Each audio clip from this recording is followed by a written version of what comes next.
I've got the Galaxy A27 5G, and I'm going to show you how to insert an SD card and a SIM card in this phone.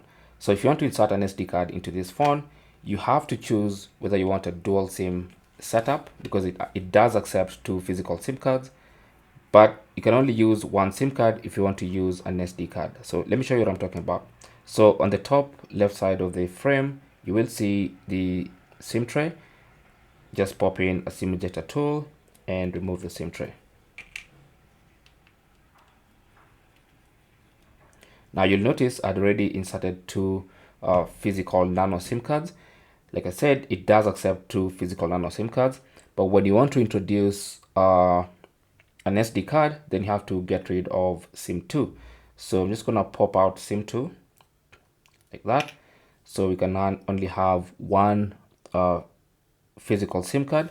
And now to place the SD card, you just need to place it like this with the contacts facing down. So you want to place it just like that.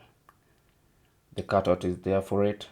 It has to snap in place and sit completely flush with the SIM tray.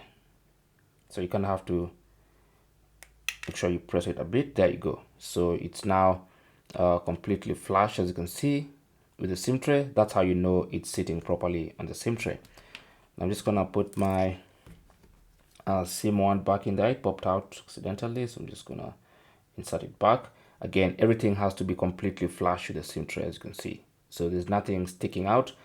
And now you're ready to put the SD card with your SIM card or with no SIM card, depending on how you want to use it, back into the phone. Simple as that. So now when I turn on my screen, if I pull down, you should see that I have a SIM 1 and an SD card inserted. Okay, so that is basically how to insert an SD card into your Galaxy A27 5G. Thanks for watching. Good luck.